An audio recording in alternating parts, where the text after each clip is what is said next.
សួស្តីបងប្អូនទាំងអស់គ្នាថ្ងៃនេះខ្ញុំបាទអ្នកស្មីសូមនាំយកនៅសៀវភៅមួយក្បាលដែលមានចំណងជើងថារូបមន្តសម្ងាត់ក្នុងខួរក្បាលមហាសេដ្ឋី The Secret of the Millionaire Mind មកធ្វើការអធិប្បាយជូនសូមរីករាយស្ដាប់ដូចតទៅមកតាមមើលវិធីគិតរបស់អ្នកមានទាំងអស់គ្នាថាតើគេរកលុយសន្សំលុយនិងចាយវាលុយយ៉ាងម៉េចទើបអាចសល់លុយរាប់លានដុល្លារ T. Harv Eker ទំព័រដើម T. Harv Eker ជានរណាហើយហេតុអ្វីខ្ញុំត្រូវអានសៀវភៅមួយក្បាលនេះផងមនុស្សតែងតែចម្លែកចិត្តរលើកដែលខ្ញុំចាប់ផ្ដើមសិក្ខាសាលាព្រោះពាក្យសម្ដីដំបូងដែលចេញពីមាត់របស់ខ្ញុំគឺកុំជឿពាក្យសម្ដីរបស់ខ្ញុំសូម្បីតែមួយម៉ាត់ហេតុអ្វីបានជាខ្ញុំនិយាយបែបនេះព្រោះខ្ញុំនិយាយគ្រប់យ៉ាងពីបទពិសោធន៍របស់ខ្ញុំតែម្យ៉ាងគ្មានកម្រិតឬការយល់ណាដែលពិតឬមិនពិតត្រឹមត្រូវឬខុសនោះទេវាគ្រាន់តែជាលទ្ធផលដែលកើតឡើងចំពោះខ្លួនខ្ញុំនិងជាលទ្ធផលដែលកើតឡើងចំពោះជីវិតរបស់អ្នកដែលចូលរួមសិក្ខាសាលាជាច្រើនម៉ឺនអ្នកកន្លងមកប៉ុណ្ណោះបើអ្នកប្រកាន់ខ្ជាប់នៅគោលការណ៍ដែលអ្នកនឹងបានយល់ដឹងពីសៀវភៅនេះជីវិតរបស់អ្នកនឹងផ្លាស់ប្ដូរខុសពីមុនទាំងស្រុងចូលកុំត្រឹមតែអានសៀវភៅតែចុះសិក្សាពីរបៀបដូរជីវិតរបស់អ្នកខ្វះវាមិនបានបន្ទាប់មកទើបយកគោលការណ៍ទាំងនោះទៅប្រើជាមួយនឹងជីវិតរបស់អ្នកបើរឿងណាប្រើការបានផលចំពោះអ្នកសូមធ្វើបន្តទៀតតែបើរឿងណាប្រើមិនបានផលអ្នកអាចបោះវាចោលបានខ្ញុំដឹងថាខ្ញុំអាចគិតចូលខាងខ្លួនឯងតែពេលនិយាយដល់រឿងមាសប្រាក់នេះអាចជាសៀវភៅល្អបំផុតដែលអ្នកធ្លាប់បានអានអាចស្ដាប់ទៅដូចជាខ្ញុំជឿជាក់ខ្លាំងមែនទែនតែជាក់ស្ដែងសៀវភៅមួយក្បាលនេះនឹងជួយបំពេញបន្ថែមចន្លោះដែលខ្វះខាតរវាងក្តីប្រាថ្នាលើជោគជ័យនិងការសម្រេចជោគជ័យយ៉ាងពិតប្រាកដដោយដែលអ្នកអាចដឹងស្រាប់ហើយថាចន្លោះដែលនិយាយនេះពិតជាទ្រឹមទ្រលាយដូចមេឃនឹងដីមិនមែនជារឿងចម្លែកទេដែលអ្នកធ្លាប់អានសៀវភៅដតីមកខ្លះហើយអ្នកអាចធ្លាប់ស្ដាប់ឮខ្សែអាត់ឬ CD ចូលសិក្ខាសាលានិងយល់ដឹងពីវិធីផ្សេងៗដែលបង្រៀនឲ្យមានបានមិនថាជាផ្នែកអចលនទ្រព្យផ្សារភាគហ៊ុនឬការធ្វើអាជីវកម្មផ្ទាល់ខ្លួនហើយថាតើវាមានអភូតហេតុអ្វីកើតឡើងខ្លះសម្រាប់មនុស្សភាគច្រើនស្ទើរតែគ្មានឡើយពួកគេមានអារម្មណ៍ខ្នះខ្នាយឡើងមកក្នុងអំឡុងពេលខ្លីៗតែក៏ត្រឡប់មកសភាពដើមវិញទីបំផុតយើងក៏រកវាឃើញនៅចម្លើយវាគឺជាច្បាប់ងាយៗដែលអ្នកមិនអាចជៀសវាងបាននោះគឺបើអធិសម្បញ្ញៈឬគម្រោងហិរញ្ញវត្ថុរបស់អ្នកមិនទាន់ត្រូវបានកំណត់ទុកដើម្បីជោគជ័យទេនោះមិនថាអ្នកយល់ដឹងអ្វីមិនថាអ្នកដឹងច្រើនប៉ុណ្ណាហើយមិនថាអ្នកធ្វើអ្វីទេអ្នករមែងមិនអាចផ្លាស់ប្ដូរអ្វីបានច្រើនឡើយនៅក្នុងទំព័របន្ទាប់នេះយើងនឹងដោះស្រាយនៅរូបមន្តសម្ងាត់ដែលថាហេតុអ្វីអ្នកខ្លះត្រូវកំណត់ឲ្យមានបានខណៈដែលអ្នកខ្លះបែរជាមានចិត្តតាជីវិតដែលក្រលំបាកអ្នកនឹងយកពីប្រភពនៃជោគជ័យការមានឋានៈមធ្យមឬបរាជ័យខាងហិរញ្ញវត្ថុនឹងចាប់ផ្ដើមផ្លាស់ប្ដូរអនាគតខាងហិរញ្ញវត្ថុរបស់ខ្លួនឯងដើម្បីជីវិតដែលល្អជាងមុនអ្នកនឹងយល់ថារឿងដែលកប់ជ្រៅនៅក្នុងចិត្តកាលពីអតីតកាលផ្ដល់ផលចំពោះគម្រោងហិរញ្ញវត្ថុក្នុងខួរក្បាលរបស់អ្នកយ៉ាងម៉េចហើយផលប៉ះពាល់ទាំងនោះអាចនាំទៅកាន់គំនិតឬបដកម្មដែលចាំបំផ្លាញខ្លួនឯងបានយ៉ាងម៉េចអ្នកនឹងបានយល់ដឹងអំណាចនៃការប្រកាសចេតនារម្មណ៍នៅក្នុងផ្លូវវិជ្ជមានដ៏មានអំណាចដែលនឹងជួយឲ្យអ្នកជំនួសវិធីគិតបែបបំផ្លាញខ្លួនឯងដោយការបើកសំណុំឯកសារនៃភាពមានបានដើម្បីឲ្យអ្នកមានវិធីគិតនិងសម្រេចជោគជ័យដូចគ្នាទៅនឹងអ្នកមានទាំងឡាយក្រៅពីនេះអ្នកអាចនៅបានយល់ដឹងនិងវឹកហាត់បដិបត្តិយុទ្ធវិធីដើម្បីបន្ថែមប្រាក់ចំណូលនិងបង្រើបន្ថែមភាពមានបានជាដំណាក់ទៀតផងផ្នែកទី1របស់សៀវភៅនេះនឹងនិយាយដល់សភាពលក្ខខណ្ឌរបស់មនុស្សម្នាក់ដែលត្រូវកំណត់មកឲ្យគិតនិងបដិបត្តិខុសៗគ្នានៅពេលនិយាយរឿងដល់មាសប្រាក់នឹងនិយាយដល់យុទ្ធវិធីសំខាន់4ចំណុចនៅក្នុងការព្រៀងគម្រោងហិរញ្ញវត្ថុក្នុងខួរក្បាលរបស់យើងឡើងមកថ្មីនៅក្នុងផ្នែកទី2យើងត្រួតពិនិត្យភាពខុសគ្នារវាងវិធីគិតរបស់អ្នកមានមនុស្សដែលមានឋានៈមធ្យមនិងអ្នកក្រព្រមគ្នានឹងការបង្ហាញទស្សនៈ17ប្រការនិងការបដិបត្តិដែលនឹងនាំទៅកាន់ការផ្លាស់ប្ដូរជីវិតខាងហិរញ្ញវត្ថុរបស់អ្នកជានិរន្តរ៍រួមទាំងការលើកឧទាហរណ៍ករណីសិក្សាដែលដកស្រង់ចេញពីសម្បត្តិ និងអ៊ីមែលរាប់ពាន់ច្បាប់ដែលខ្ញុំបានទទួលពីអ្នកចូលរួមសិក្ខាសាលានិងបទពិសោធន៍ជោគជ័យនៅក្នុងជីវិតដែលហួសពីការដំពឹងទុកចុះបទពិសោធន៍នៅក្នុងជីវិតរបស់ខ្ញុំវិញខ្ញុំមានដើមកំណត់មកពីណាខ្ញុំសម្រេចជោគជ័យបានរហូតឬបើបែបនេះពិតជាល្អខ្លាំងណាស់ខ្ញុំក៏ដូចជាអ្នកទាំងអស់គ្នាដែរខ្ញុំយល់ថាខ្ញុំមានសក្តានុពលក្នុងខ្លួនខ្ពស់ខ្លាំងណាស់តែកន្លងមកខ្ញុំមិនសូវមានឱកាសបង្ហាញចេញខ្ញុំធ្លាប់អានសៀវភៅគ្រប់ក្បាលស្ដាប់កាសែតគ្រប់ដុំនិងចូលរួមគ្រប់កម្មវិធីសិក្ខាសាលាខ្ញុំចង់សម្រេចជោគជ័យខ្លាំងណាស់ខ្លាំងមែនទែនខ្ញុំមិនដឹងថាដោយសារតែលុយសេរីភាពអារម្មណ៍សម្រេចជោគជ័យឬក៏គ្រាន់តែចង់ពិសោធន៍ឲ្យពុកម្ដាយរបស់ខ្ញុំឃើញថាខ្ញុំល្អគ្រប់គ្រាន់រហូតស្ទើរតែហៅបានថាជាពួកឆ្លុះអង្វែងនិងជោគជ័យពេលអាយុ20ឆ្នាំខ្ញុំចាប់ផ្ដើមធ្វើធុរកិច្ចជាច្រើនគ្រប់ធុរកិច្ចចាប់ផ្ដើមដោយក្តីស្រមៃដែលចង់រកលុយឲ្យបានច្រើនប៉ុន្តែលទ្ធផលបែរជាគួរឲ្យសោកសៅនិងអាក្រក់ទៅខ្ញុំធ្វើការងារធ្ងន់ខ្លាំងណាស់តែបែរជាមានលុយមិនគ្រប់ចាយវាយខ្ញុំមានអាការៈរោគនៃជំងឺបិសាចនោះគឺខ្ញុំបានឮតែពាក្យចចាមអារាមរឿងដែលគេហៅថាកម្រៃតែខ្ញុំមិនដែលធ្លាប់ឃើញវាម្ដងណាសោះខ្ញុំបានត្រឹមតែគិតថាបើយើងវិនិយោគក្នុងធុរកិច្ចដែលត្រឹមត្រូវលុយនឹងហូរចូលមកខ្លួនឯងតែខ្ញុំគិតខុសវាមិនមែនបែបនោះសោះឡើយសម្រាប់ខ្លួនខ្ញុំចុងបញ្ចប់ធ្វើឲ្យខ្ញុំគិតឃើញបាននៅទីបំផុតថាហេតុអ្វីអ្នកដទៃធ្វើអាជីវកម្មដូចខ្ញុំគ្រប់យ៉ាងសម្រេចជោគជ័យច្រើនខ្លាំងម្ល៉េះមានតែខ្ញុំតែប៉ុណ្ណោះដែលនៅតែដាច់យ៉ៃតើមានអ្វីកើតឡើងចំពោះមនុស្សដែលពោពេញទៅដោយសក្តានុពលដូចខ្ញុំទៅដូច្នេះទើបខ្ញុំចាប់ផ្ដើមពិចារណាយ៉ាងយកចិត្តទុកដាក់ខ្ញុំទួពិនិត្យជំនឿដែលតាំងនៅខាងក្នុងយ៉ាងជ្រៅរបស់ខ្លួនឯងហើយឃើញថា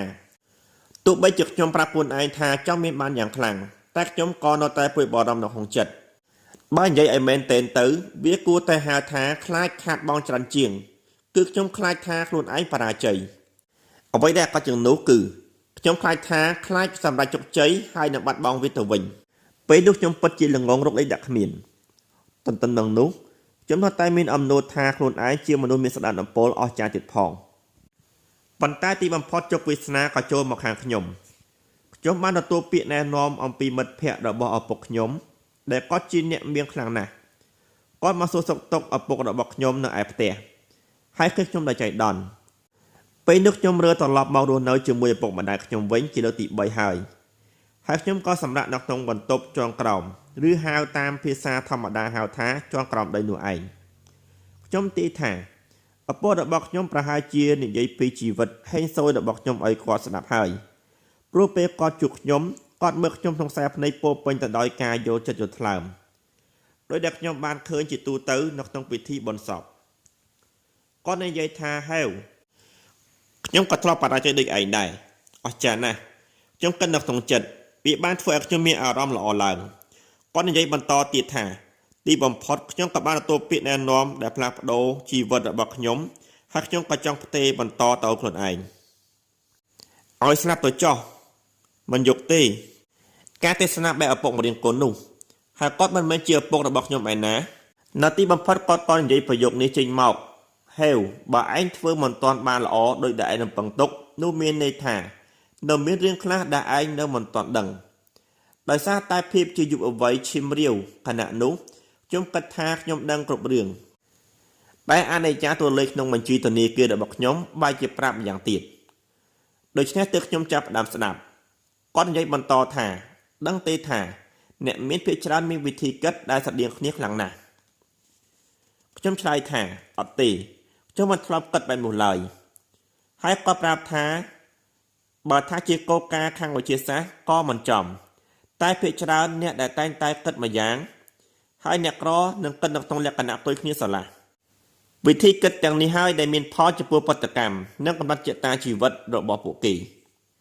គាត់និយាយបន្តទៀតបើឯងគិតដូចគ្នានឹងអ្នកមានគិតហើយធ្វើដូចគ្នាទៅនឹងអ្នកមានធ្វើឯងជឿទេថាឯងក៏មានដូចគេដែរខ្ញុំចាំបានថាខ្ញុំឆ្លើយតបទៅវិញព្រមគ្នានឹងភាពជឿជាក់ដែលខ្សោយកម្លាំងថាខ្ញុំគិតថាប្រហែលជាអាចគាត់និយាយត្រឡប់មកវិញរឿងទាំងអស់ដែលឯងទៅធ្វើគឺយកតម្រាប់តាមវិធីគិតរបស់អ្នកមានដោយសារតែភាពងឿងឆ្ងល់ក្នុងពេលវេលានោះខ្ញុំនិយាយចេញទៅថា hai bên ní pu cầm pong cật ở vậy có trái tao làm ở bên thả nhóm cầm pong tại cật thá nẹt miên rẽ xa phép sẽ chạm đã bỏ kỳ hai nợ bên ní trong các bạn sanh nhã cho mười bọc ai rồi hai bộ cái cầm pong đông chạm trong hai chăm chụp ní về còi tôi bây chỉ quạt đa trên tờ hai tại bên sân đây đã bỏ quạt bàn nợ tại lo đầm pong trong cái chuyện đã bỏ nhom miền việt thi na tiết để pra ban phò cho cuộc trong tiệt tỷ tiếp trong cật thá xa có xa hai chấp đam lẽ bao chỉ vật đang chất vinh nhiên từ lời ca sắc xa chỉ vật ở bọn nẹt miến nâng với thi cất ở bọn bộ kỳ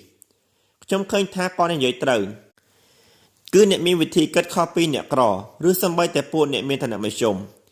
xịt đây đăng ní ban thua ở trong đăng cho bà thả cầm đặt ở bọc luôn nhóm nâng hai đại chỉ nẹt rìa ráng phía bị chầm ràn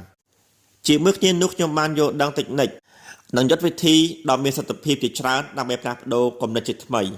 rồi hốt nhóm ái cất đôi vị thi tề muối ở đây là miền cật tí bằng phát trong các ban prap quần anh thả bàn hơi chốc sramai bàn hơi chỗ xa là bóng thơ bật liềm từ trong coi sầm bài chật chập đám thua được kịch mày đòi xa tét trong chỗ chật đường sọc tập hiệp nâng cả hạt prán tức trong chập đám ba còn lại hạt prán mùi còn lại chặt tha chiếc còn lại đầm bốn độ bỏ am ở đây trong miền lối lai nó còn nặng nụ tớp tắc chơi lôi pi pon đà la bị bàn ăn tiền đàm bay chập đàm thua được kịch trong chập đàm prao rương đại bàn dỗ đắng pi nẹt miền đẹp ra cho xa khang thua được kịch nên cho tập vị thíในการcấtบbộ kỳ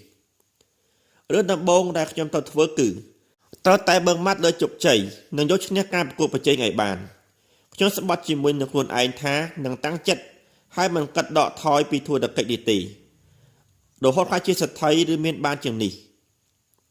นี่คือจีเพียบข้อนี้ครั้งพอต่อเลือการชื่อเยี่ยมเลือดบงดักย่อมแต่กัดนักน้องอยากไปคล้ายจิโกลตึกมันแม่ชื่อเดินจำไรเตะดักย่อมแต่สระวายกไปเมียนเอาการฆ่าทัวดักดัดเตยโจมอกหรือเนไปทัวดักจับดามจูบเนปัญหาสมัยเต็มติดมันตัวคราวปีนี้จะมาจับดามซาละบองสมัติเพียบล้วนเองเป็นนักกระดอยโดยเวียจับดามดาวพอลปาปอนเอาไว้จมีนจิปัวไรมันโถหรือจีอภาษาจิปัวจุกใจปีมันชมเชื่อแท้สำเร็จได้นักนักพวกมาระบอกย้อมคือจีกาปัดแต่เป็นนิยมดังไฮแท้กำนัดระบอกย้อมจีอภาษาเรียนแรงเพลย์แต่การจุกใจตึกย้อมเจริญมันความโตกำนัดได้มันบางดอกำลังเอาย้อมเช่นแต่การเพลย์ในเพียบเมียนบางแดกย้อมบางสมัยตกnhóm ban chập ram pra cô ca chỉ trán đại nẹt đang dột đắng nọc trong sịp hậu nỉ ta sẽ đọc tới việc ban đọc pho rửa tí xạ ti lô mơ thả ban pho rửa tí thua được cách bậc nhóm sẽ chụp chơiอย่างครั้งrồi hốtรับban bao xa kha ban thản đọc còn lại tiệt nọc hồ dạ bơi tầm tái pi năm còn là hai nhómกับban lụa phía hôn bè cần đa tạiกรมพลลำดับฟอร์ทุนปรามร้อยน้องดำลายเชียงมือเล่นประมวยแสนดอลลาร์บอลต้อมอกจมบานพโดตเนอร์ซันดิโกชบสมรปีชน้ำดำใบไกลหลังออกยุทธวิธีหายจับดามทูตะเกตตีปักษาคาทูตะเกตแบบมวยตัวลงมวยชมเชื่อท้าเวียบางพดอพ่อหล่อครั้งหน้าสำหรับเตะจนรูปบรรดาเตะจนบอกย้อมสดแต่บานแนนอนมัดแพะเนี่ยโจฮอนนังบอกกันเลิกระบอบปูเก๋เอาหมอกโจจูบขยมมันยุบปันมาชมเติร์ฟดอเปียแนนอนดอเตะจนปรุงคณีมาดองดับเนี่ยเป็กน่าจานดอเติมมาไผ่เนี่ยมันแนกน้องจำนำแต่จนบอกย้อมแนนอมถ่าย้อมกู้แต่บางสลาเรียนแต่มาดองตื่นย้อมกระทาวิกจิกำนันดอหล่อหลังน่ะเติมมาดองจำยุกย้อมกระทัวตามดุย้อมบางการสลาเรียนทูตะเกยให้บ้านมาเรียนสรุปบอกหายจีจานเมื่อแนกน้องทวีปอเมริกันจึงแต่ตอนน้องหยุดวิธีข้าทูตะเกยแบบตามตอนเกมดำไปสมัยจกใจแบบตอนเจ็ดน้องเป็กย้อมฟูดำนาปีเป็นทวีปอเมริกดำใบอธิบายน้องเสกาสลาเซมเซงจำสังเกตเคยเดินจำไรมวยกือมนุษย์ปีนี้ไออองไปแบบนี้ทองทางเรียนแต่มวยศึกษาปีโกกาหลังจากวิธีแต่มวยโดยคณีรูปอย่างปัจจัยมนุษย์มันเนี้ยไอจุดตันในนี้เติมปลาปลาให้สมัยจงใจตาเนี้ยกระทานมีนเอาไปกะล้างจะปูมนุษย์มันเนี้ยติดได้น้องไปใบเกยคลาจำไรคือปลาจีมันชานปันมันตีจำเป็นนี้ไอ้ในทัวร์ไอ้ยมดังจะมาท้ายื้อไอ้มีอุปกรณ์ดอลออบอมพอดนอเลโลกของได้หายใต้บาประอุปกรณ์ดอกบอยื้อมีประหารเติมแต่บันทึกจงกระปองจงโอต่อการกระบาดบอกหลุดไอ้ยื้อนมีนปัญหาหายโดยใช้จำเป็นสำคัญคือการแทรกซ้ำปัจจัยการขนมคู่กระบาในการเกิด ជោគនេះនឹងបច្ច័យខាងក្រៅឱកាសនិងលក្ខខណ្ឌគ្រប់គ្នាអាចនឹងឈានទៅកាន់ជោគជ័យបានដូចគ្នានោះគឺរឿងដែលអ្នកនឹងបានយល់ដឹងក្នុងសៀវភៅនេះដែលជាយុទ្ធវិធីនៃការវឹកហាត់ហ្គេមរ៉ាញ់វត្ថុដែលមាននៅក្នុងពោះក្បាលរបស់អ្នកដើម្បីយកឈ្នះហ្គេមរ៉ាញ់វត្ថុក្នុងជីវិតពិតឬនិយាយឲ្យងាយស្ដាប់គឺការគិតដូចអ្នកមានដើម្បីឲ្យមាននៅក្នុងសិក្ខាសាលាស្ទើរតែរលើកខ្ញុំនឹងសួរអ្នកចូលរួមសិក្ខាសាលាគ្រប់គ្នាថាមានអ្នកណាខ្លះដែលមកទីនេះដើម្បីយល់ដឹងវាគឺជាសំណួរលេងពាក្យបន្តិចព្រោះដោយដែលអ្នកនិពន្ធឈ្មោះចុច Bowling ធ្លាប់និយាយថារឿងដែលរារាំងយើងពីជោគជ័យមិនមែនជាការមិនដឹងនោះទេការដឹងច្រើនតែដឹងមិនច្បាស់ទៅវិញទេដែលជាឧបសគ្គសៀវភៅមួយក្បាលនេះនឹងបើកបង្ហាញតទៅនឹងការយល់ដឹងពីផ្នែកខាងក្នុងដែលជាសក្តានុពលដែលនាំទៅកាន់ជោគជ័យពិតប្រាកដរឿងសំខាន់គឺអ្នកត្រូវមើលឲ្យឃើញថាវិធីគិតនិងទង្វើកន្លងមករបស់អ្នកផ្ដល់ផលចំពោះសភាពរស់នៅរបស់អ្នកក្នុងពេលបច្ចុប្បន្នយ៉ាងម៉េចដែរបើអ្នកមានបានហើយមានសេចក្តីសុខពិតប្រាកដស្រាប់ហើយក៏ល្អតែបើមិនមែនទេខ្ញុំសូមឲ្យអ្នកសាកល្បងពិចារណាដោយជំរឿនដទៃទៀតហើយសម្រេចចិត្តថាអ្វីជារឿងដែលត្រឹមត្រូវឬស័ក្តិសមសម្រាប់អ្នកទោះបីជាខ្ញុំប្រាប់ថាកុំជឿខ្ញុំសំបីតែមួយពាក្យហើយចង់ឲ្យអ្នកសាកល្បងកំណត់ទាំងនោះក្នុងជីវិតពិតដោយខ្លួនឯងមែនតែខ្ញុំក៏ចង់ប្រាប់ឲ្យអ្នកជឿជាក់លើរឿងដែលខ្ញុំកំពុងតែអានមិនមែនដោយសារអ្នកស្គាល់ខ្ញុំជាការផ្ទាល់ខ្លួនអ្វីទេតែដោយសារតែមនុស្សរាប់ម៉ឺននាក់បានផ្លាស់ប្ដូរជីវិតខ្លួនឯង